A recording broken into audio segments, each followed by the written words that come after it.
నమస్తే అండి. నమస్తే అండి. నా పేరు పుస్లూరి బీవీఎస్వి ప్రసాద్, చల్లచింతలపూడి, కొత్తకమ్మవారిగూడెం. ఏంటి మీ ఏం పని చేస్తుంటారు? వ్యవసాయం చేస్తుంటారండి. ఇప్పుడు ప్రస్తుతం ఆంధ్ర రాష్ట్రంలో కూటమి ప్రభుత్వం గెలిచిన తర్వాత వ్యవసాయదారుల పరిస్థితి ఎలా ఉందండి? కొంతవరకు సానుకూలంగా ఉంది. కొంచెం చిన్న చిన్న ఇబ్బందులు ఉన్నాయి, వాటిని కూడా సరి చేస్తే చాలా బాగుంటుంది. అంటే ఏ విధమైన ఇబ్బందులు ఉన్నాయంటారు వ్యవసాయదారుల్లో? ఇంకా సబ్సిడీలు డ్రిప్ కట్ ఇస్తున్నారు కానండి, ఇంకా పేపర్కి కొన్ని బరకాలు రైతులకు కావాల్సినవి ఇంకా చెప్తున్నారు కానీ ఇంకా అమలు అవుతుందా. అవి అమలు చేస్తే బాగుండని ఉంది. వస్తాయని చెప్పారు, ఇంకా అమలు అయితే బాగుంటుంది. ఏదైనా కూటమి ప్రభుత్వం గెలిచిన తర్వాత మోసపూరిత హామీలు ఇచ్చింది కానీ ఏ ఒక్క హామీ నిలబెడతలేదని చెప్పి వైసీపీ వారు వ్యాఖ్యలు చేస్తున్నారు. దీని పట్ల మీ అభిప్రాయం ఏంటంటారు? ఏమంటే వాళ్ళు వైసీపీ వాళ్ళు అబద్ధాలతో బతికేవాళ్ళు చేస్తూ ఉంటారు. కొంచెం లేట్ అవుద్ది, కొంచెం సహనం వహించాలి. మన ప్రజలు ఎవరైనా సరే, గవర్నమెంట్ వచ్చింది, అప్పుల్లో ఉంది, కొంచెం సహనం వహించాలి. పెళ్ళి అవ్వగానే పిల్లలు పుట్టరు, ముఖ్యంగా గమనించాల్సింది. దానికి టైం పడుతుంది. అలాగే దీనికే అంతే. కాబట్టి కొంచెం సహనం వహించాలి. చాలా వరకు అంతా బాగానే ఉంది. చంద్రబాబు గారి యొక్క 18 నెలల పరిపాలనలో మహిళలు చాలా అసంతృప్తి ఉన్నారని చెప్పి వ్యాఖ్యలు చేస్తున్నారు. ఏమంటే నోరు నాదే కదా, ఏదైనా మాట్లాడవచ్చు అంటే నేను ఏదైనా మాట్లాడవచ్చు. అసంతృప్తి ఎక్కడుంది? ఫ్రీ బస్ ఇచ్చారు మహిళలకి. ఒకసారి బస్సులో చూడండి ఎంతమంది మహిళలు వెళ్తున్నారు. ఇవాళ ప్రతి పని కూడా మహిళలు చేసుకుంటున్నారు. ఇప్పుడు మేము ఏలూరు వెళ్ళాలి, మగవాళ్ళం బిజీగా ఉంటే ఇదివరకు మహిళలు వెళ్ళేవారు కాదు. ఇప్పుడు మహిళలు మేము వెళ్తాంలే అని వెళ్తున్నారు. అలాగే ఫ్రీ గ్యాస్ బండ్ ఇచ్చారు, దానికి కూడా చాలా మహిళల్లో సంతృప్తి ఉంది. ఫ్రీ బస్, ఈ 2 పథకాలు చాలు మహిళలకి. చాలా వరకు వాళ్ళు 90% సంతృప్తినే ఉన్నారంట. వైసీపీ వాళ్ళు మాట్లాడారు అంటే వాళ్ళు ఏదైనా తప్పే అంటారు. అలా కాదు, క్షేత్రస్థాయిలో వచ్చి చూసి అప్పుడు చెప్పాలి. చెప్పిన పేరు నాని గారు ఇప్పుడు ప్రస్తుతం అమరావతి రాజధానిలో రైతులను ఇబ్బంది పెడుతున్నారు, రైతులు భూములు ఆక్రమంగా లాక్కుంటున్నారు, రైతులు చాలా ఇబ్బంది పడిపోతున్నారు అని చెప్పి పేరు నాని గారు అమరావతి రాజధాని విషయంలో వ్యాఖ్యలు చేస్తున్నారు. దీన్ని బట్టి ఏమంటారు అసలు మీరు? సరే, పేరు నాని గారి మాట నిజం అనుకుందాం. 5 సంవత్సరాలు వారి గవర్నమెంట్ ఉంది కదా, అప్పుడు రైతుల్ని టీడీపీ గవర్నమెంట్ బలవంత పెట్టి లాక్కుందని కదా ఉద్దేశం. మరి తిరిగి ఇచ్చేయచ్చు వాళ్ళకి ఇవ్వలేదు. వాళ్ళకి ఎందుకు ఇవ్వలేదు? బలవంతంగా లాక్కుంటే టీడీపీ ప్రభుత్వం వాళ్ళ 5 సంవత్సరాల గవర్నమెంట్లో తిరిగి రైతులకు ఎందుకు ఇవ్వలేదు? వాళ్ళు ఎక్కడా బలవంతంగా లాక్కోలే. ల్యాండ్ పూలింగ్ అన్నారు, వాళ్ళకి ఏదో కొంత షేరింగ్ ఇచ్చారు రైతులకి. వారు చాలా సంతోషంగా ఉన్నారు. నేను కూడా 2 సార్లు 3 సార్లు అమరావతిని చూసి వచ్చే గవర్నమెంట్ ఉండగా. తర్వాత వైసీపీ గవర్నమెంట్లోకి వెళ్తే చూస్తా కూడా అక్కడ ఏమీ లేదు, ఇప్పుడే పుంజుకుంటుంది. దాని మీద ఏదో ఒక విష ప్రచారం చేయాలనే ఉద్దేశంతో పేరు నాని గారు చేస్తున్నారు. ఇంకా పాపం వారికి వాళ్ళ మిస్సెస్ పేరు ఉన్నట్టుంది. ఆ కేసు ఏదో ఆయన పేరుంటే ఈ పాటికి తెలిసేది. మిస్సెస్ పేరు ఉంది, నన్ను ఏం చేయలేరులే అని ఏదైనా మాట్లాడుతున్నారు ఆయన. ఇది నా అభిప్రాయం. వాళ్ళ ఆవిడ పేరు ఉంది కాబట్టి చంద్రబాబు గారు లేడీస్ జోలికి ఎందుకు ఊరుకున్నారు.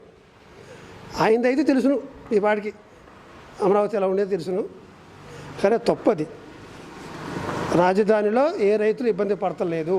ఇబ్బంది పడేలాగా ఉంటే మన మంత్రి నారాయణ గారు కంపల్సరీ అక్కడ ప్రతి ఊరు పర్యటించి అందరి అభిప్రాయాలు తెలుసుకుంటున్నారు.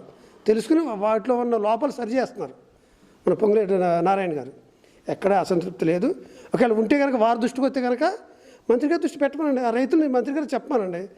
తప్పకుండా దానికి పరిష్కారం చూస్తారు. ప్రతి చోట మలుపులు రోడ్లు వేస్తున్నారు అంటున్నారు, కానీ అమరావతిలో మటుకి స్ట్రైట్గా నేరుగా రోడ్లు వేస్తున్నారు. దానివల్ల రైతుల యొక్క ల్యాండ్ అనేది లాక్కున్నట్టు అవుతుంది కదా, రైతులు ఇబ్బంది పడతారు కానీ కూడా పేరు నాని వ్యాఖ్యలు చేస్తున్నారు. దీనిపై మీ అభిప్రాయం ఏంటంటారు? రైతులు అలా అంటానికి మలుపుల రోడ్డుకి స్ట్రైట్ రోడ్డుకి ఏదైనా భూమి పోతుంది కదండి. మలుపుల రోడ్డు అయినా భూమే పోవాలి, స్ట్రైట్ రోడ్డుకైనా భూమి పోవాలి, ఏదైనా రైతు భూమే పోవాలి. ఇంకా రైతు ఎక్కడ బాధపడతారు? స్ట్రైట్గా వెళ్ళినా రైతు భూమే పోయింది, మలుపు వెళ్ళినా రైతు భూమే పోయింది. ఏదైనా రైతు భూమిగా పోయేది.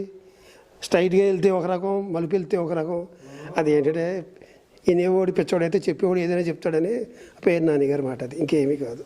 ఆయన మాట మనం పట్టించుకోవద్దు, మీరు నన్ను అడగవద్దు కూడా ఆయన విషయం మట్టుకి.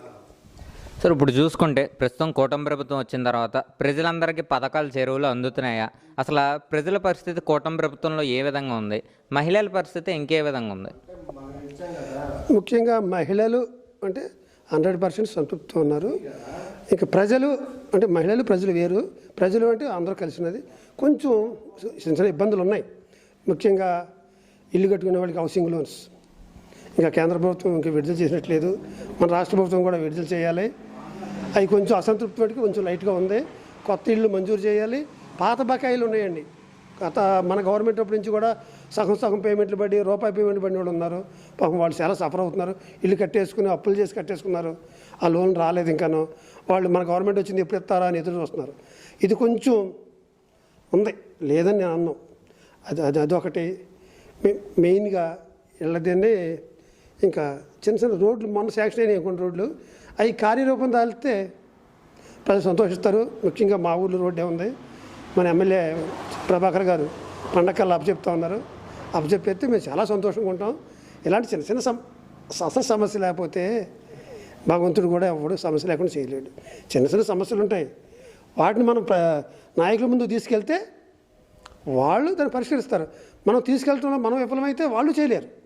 మన వంతు పని మనం కూడా చేయాలి, చెప్పాలి, అడగాలి. అడిగితే కానీ అమ్మాయిని అన్నం పెట్టదంటారు.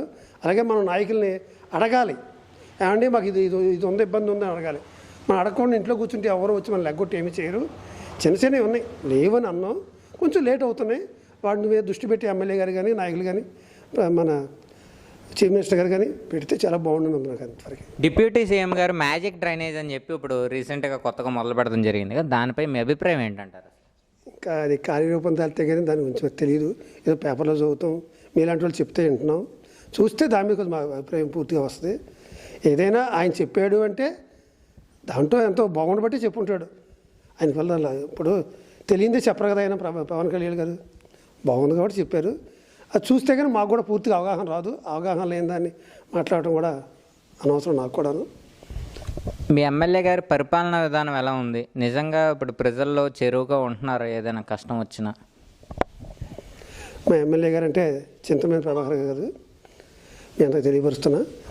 ఆయన దృష్టికి వెళ్ళింది, ప్రభాకర్ గారి దృష్టికి వెళ్ళింది ఏదైనా సరే కంపల్సరీ కొంచెం లేట్ అయినా చేస్తున్నారు. కొన్ని దృష్టికి వెళ్ళకోకుండా ఉంటున్నాయి. వాటిని మేమంటే ప్రజలు ఆయన దృష్టి తీసుకెళ్ళాలి. దాంట్లో మేము విఫలమవుతున్నామేమో మేము చెప్తే కనుక కంపల్సరీ చేస్తారు. మీకు ఇందాక చెప్పాను మా రోడ్డు అని, ఈ మధ్యన చెప్పాము. పండా నాటికి చేపిద్దాం రా అందరూ అయినా. అలాగే చిన్న పుంత రోడ్లు, పొలాల రోడ్లు ఉన్నాయి. అవి కూడా ఇప్పుడు దాకా ఆయన దృష్టికి మేము వెళ్ళలేదు. మొన్న తీసుకెళ్ళాం, చేస్తానని హామీ ఇచ్చారు, చేస్తారు కూడా. ఎమ్మెల్యే గారి పనితీరంటే మనం చెప్పాలి. ఆయన మన ఇంటికి వచ్చి లెగ్గొట్టి మనం ఏం అడగరు. మనం కూడా కొంచెం చెప్పాలి. చెప్తే తప్పకుండా చేస్తారు. మోసపూరిత హామీలు ఇచ్చారు చంద్రబాబు గారు. దానివల్ల ఆటో వాళ్ళు కూడా చాలా ఇబ్బంది పడుతున్నారు. ఇచ్చిన 15,000 ఆటో వాళ్ళకి ఏం సరిపోతాయని చెప్పి జగన్మోహన్ రెడ్డి వ్యాఖ్యలు చేస్తున్నాడు. ఆటో వాళ్ళు చాలా అసంతృప్తిగా ఉన్నారు. తర్వాత నెక్స్ట్ మా ప్రభుత్వం అధికారంలోకి వస్తుందని కూడా జగన్మోహన్ రెడ్డి వ్యాఖ్యలు చేస్తున్నారు. సరే, మీ ప్రభుత్వం మీరేం చేశారు? మీరు అప్పుడు ఆటో వాళ్ళు డబ్బులు ఇచ్చారు కదా, ఇప్పుడు ఇచ్చారు. కాదంటే స్త్రీలకు ఉచిత బస్సు వల్ల కొంచెం మేము లాసిపోయాము అని ఆటో వాళ్ళు అన్నారు. వాస్తవమే, జరగవచ్చు. దాని బదులే ఇది ఇచ్చారు. ప్రత్యేకం ఆటోలు లేడీస్ ఎక్కరు కదా, జెంట్స్ ఎక్కుతారు. బస్సు లేనప్పుడు లేడీస్ కూడా ఎక్కుతారు కదా. అంటే ఒక 25% వాళ్ళకి కొంచెం ఇబ్బంది అయ్యింది. ఆ 25% కవర్ చేస్తాకే అమౌంట్ ఇచ్చింది. నీకు ఫుల్ ప్లెడ్జ్డ్గా మొత్తం అమౌంట్ ఇంట్లో కూర్చో ఆటో కొనేసుకుని నీకు మొత్తం పోషించేస్తానే చంద్రబాబు కాదు, ఏ ఒక్కరూ చెప్పరు. నువ్వు కొంత లాసిపోయావు, 10 రూపాయలు లాసిపోయావు, ఇగో 5 రూపాయలు తీసుకో, కష్టపడు అని చెప్తారు. కానీ 10 రూపాయలు చేతిలో పెడితే అందరూ సోమరిపోతులు అవుతారు. ఆటో వాళ్ళే లాసిపోతాం కొంచెం నిజమే. దీనివల్ల కొంచెం వాళ్ళు ఆర్థికంగా ఇబ్బంది లేకుండా ఉంటారు దానివల్ల. ఓకేనండి, థ్యాంక్ యూ.